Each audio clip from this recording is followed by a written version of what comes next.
Hi guys, it's Lisa and welcome to this episode of the CODI cast, where we talk about all the things that are trending in the world of digital marketing.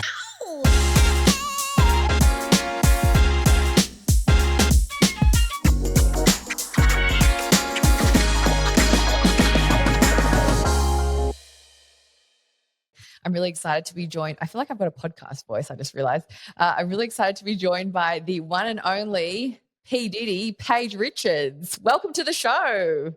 Hi, thank you for having me. A lot less changes than P. Diddy. A lot less name changes. Puff Daddy, P. Diddy. What else is he known by? Is that it now? He was Brother Love for a minute. So bizarre, honestly. Like it's like Kanye and Ye, you know. I just can't Yeezy him. I just can't keep up. Breezy. I don't know what's going on in that world. But I'm really excited to have a chat to you today. Now we've done a couple of episodes together. Hopefully they weren't too painful, but you're back. So hopefully that means that you enjoyed your time on the show. But I wanted to get you on today because I wanted to discuss organic social and why it's actually important, because it's very different to paid social, and there's a very specific spot for it in the funnel, the sales funnel, which I'll get you to elaborate on. But I guess just to kick things off, organic social, tell me why. Why? How? No, of course. So organic social, I think people treat as like the poorer cousin, I suppose, of it in digital marketing, because obviously if you're investing any kind of budget into a digital marketing effort, you want to see some kind of return on investment. So you can obviously see that with SEO, you can obviously see that with paid, you can obviously see that with any kind of influencer engagements or influencer campaigns or anything like that, because it's a tangible number of, I put X amount of budget in, I'll get X amount of return back, if the agency does a good job. But it's a lot more transactional, I suppose, of money in, money out. Whereas organic social doesn't quite have that same return. So I think people care a little bit less about it, or they think it's not as important, or it falls under, oh, we have to do it, so just throw up whatever you want on it. No one really cares. It's not gonna, break the chain of what we're doing. But the actual importance of it, even though you can't see that direct correlation between I spent 15 hours last week putting together a social plan, and this week I can see that we got 5 sales out of it, or 3 sales out of it, or whatever, is it becomes a really critical part of your digital marketing ecosystem for your brand. So in saying that, no matter how much of a good job you're doing on social, you might be killing it, you might have an excellent engagement rate, you might have all the likes in the world, even though you can't see them anymore. It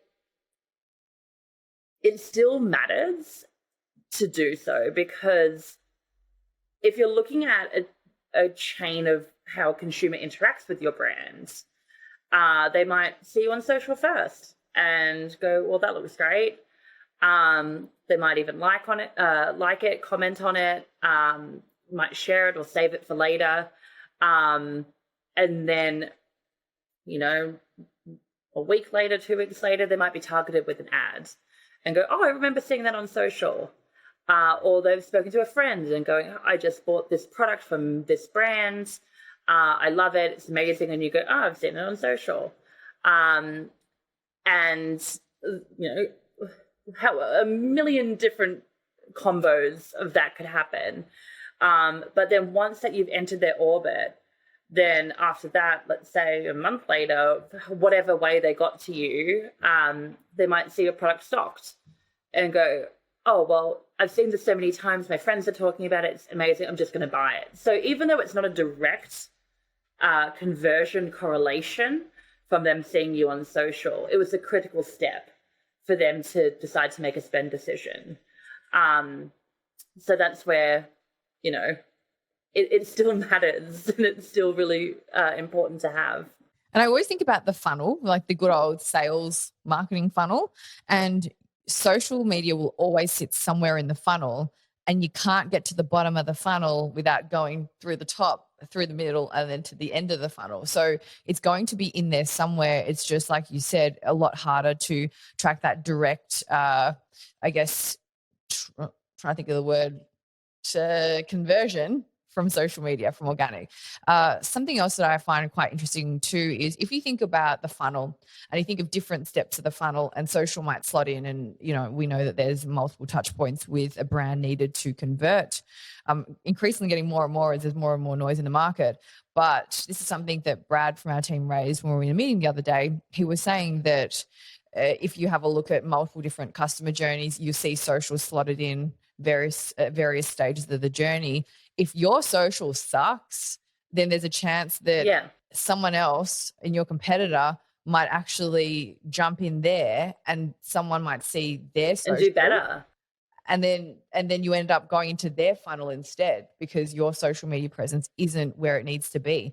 And it's almost that loss of a potential client that could actually cost you a lot of money that you don't even realize. Yeah, absolutely. Because no matter at what stage of your sales funnel that a potential customer or a consumer, however you'd like to phrase it, is moving through for you, just because they're at a fourth touch point, fifth touch point with your brand, doesn't mean they're going to come to the end and spend money.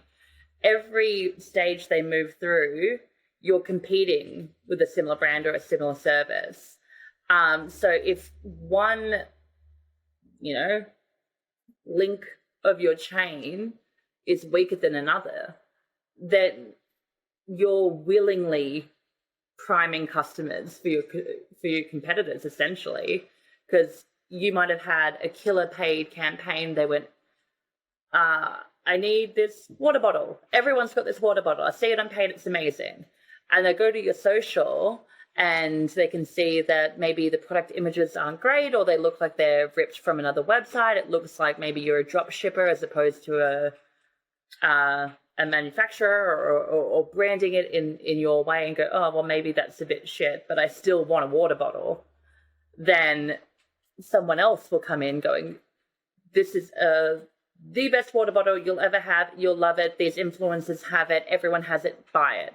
And then you go, oh, well, I'm in the market for it. I will buy that one. So you see what I mean by you've essentially primed somebody else to take the money that would have gone to you.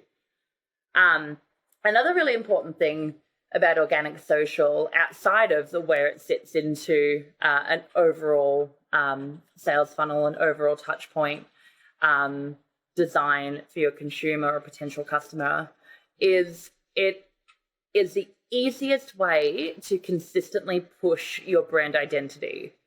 That it's something that, outside of the actual cost of running it, of whether you've got someone in-house, you're doing it yourself, you've hired an agency, it's free for you to push out to, hopefully, primed followers of this is who we are, this is what we stand for, and this is what we do. And to do that without organic social, everything requires a larger budget to do so. Also, because social media is so omnipresent in everybody's lives now, if your brand isn't on social, like if you're not on Instagram, if you're not on TikTok, if you're suited for those platforms, obviously, but if you're not there, people don't know you exist. You're not going to be consistently top of mind for them. For example, like when brands advertise on Instagram, but they don't have an Instagram profile, that can send a red flag to a consumer, because they're like, well, then why are you even advertising here if you don't value this platform? If you want me to follow you back to your Facebook, but I'm not on Facebook, or if you want to push me to your website, but how do I know if people, like, where do I find if, my peers have validated your brand for me?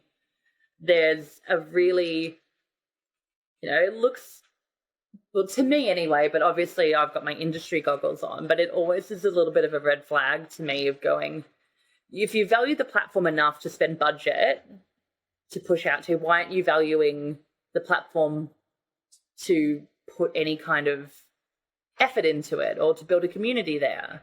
If you want to cherry pick people from that platform and take them to your website, for example, what's your website going to do for me?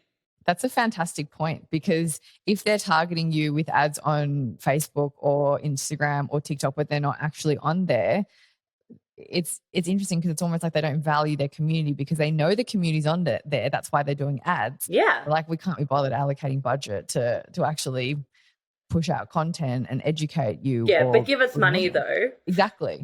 But we're not going to give you anything of value. We're not going to help you. We're not going to be around to, answer your questions. Like, if you don't want to go and onto a website and email someone going, I ordered something, but I've lost my tracking number. Could you resend it to me? And have to wait for an email as opposed to a DM that can come straight away. It's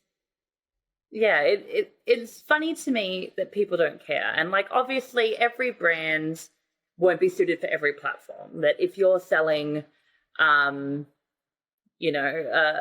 service or a product that's suited for maybe more an advanced demographic, you probably wouldn't be on TikTok, because your audience that you want to speak to would make up a very small minority of the demographic who's on platform. But to be on no social in this year of 2022, it's just missed opportunities in order to build a community, in order to communicate who you are, in order to gain audience insight so you can make better business decisions, you can allocate budget better. It's making your job as a brand owner or a brand manager harder. Yes, absolutely. And even that concept of making sure that you're giving value to your audience, that's so important, because so important. And we say at CODI, it's like, if it doesn't add value, then don't post it, because there's just so much noise in the market. You really can't afford to just be pushing out rubbish. And the way the algorithms actually work is, if someone engages more with your content, then it's more likely to get seen by more people and get pushed out by more people. So if you're trying to compete, you're going to really need to add that value. Otherwise, it's going to be really, I think you're going to actually shoot yourself in the foot if you're just pushing out content for content's sake. Yeah, absolutely. And like you said, if it doesn't add value, you don't post it. No one cares to have irrelevant posts flood their feeds because you've read somewhere that you have to post 5 times a day for your algorithm to reach the kind of people you want to reach. That isn't the case anymore, and it's much better. And in a previous episode of the CODI cast, we go into why followers don't matter.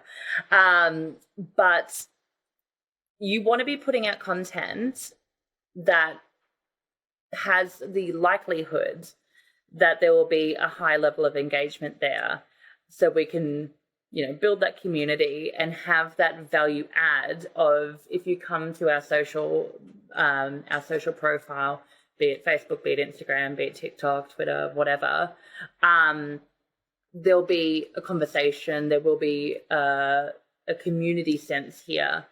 And if you don't have that conversation, then it's not social media, it's just media, because you're just talking at That's it. Customer. And to borrow a Lisa Tay-ism, you don't go into a shop and ask someone a question and they just look blankly at you and walk away. Exactly. And that's why it's critical that, obviously we're digital marketers. We love this. We live and breathe it.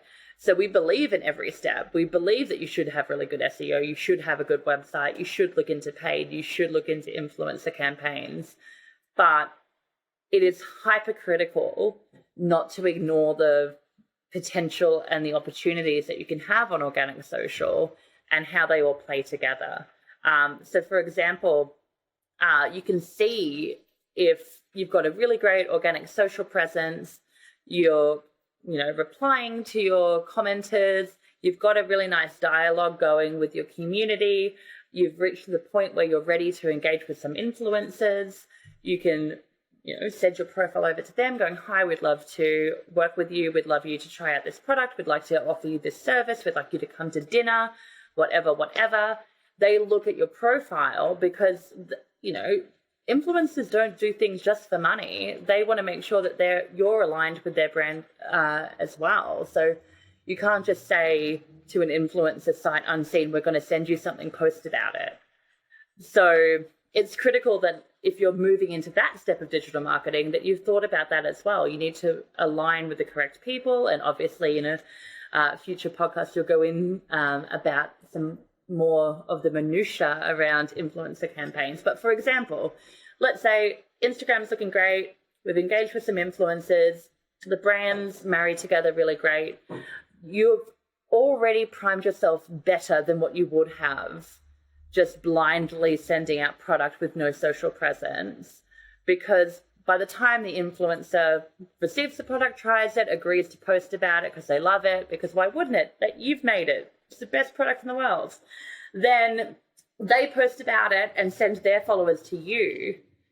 You need to have your social on point, because if you gone through all of this effort to arrange this and send it to a subpar Instagram feed or a Facebook profile or your videos on TikTok suck, then that'll be the end of it. And it'll not only be a giant waste of budget for you, the influencer probably won't work with you again because it's dented their trust with their audience.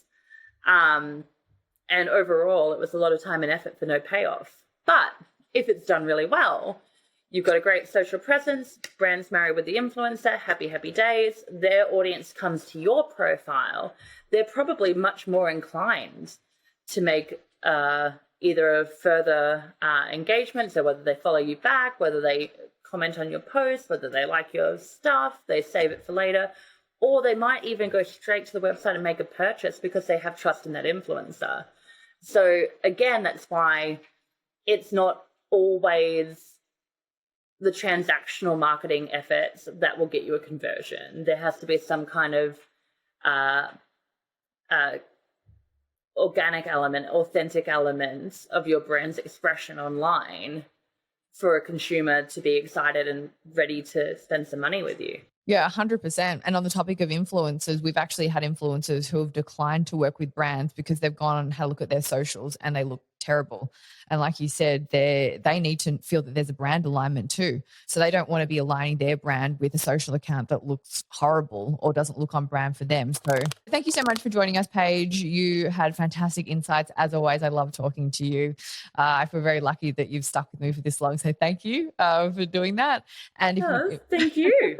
If you've liked what you've heard, make sure you hit that subscribe button, give us a follow, give us a rating, a review, tell your friends about us, share it with anyone that you think would be interested in learning more about digital marketing, and stay tuned because we've got lots more juicy episodes coming up shortly. So thank you, Paige, and I'll see you on the next episode. Well, I won't see you on the next episode. Well, I might, depending on the edit, but I'm sure you'll be back. Bye. Bye.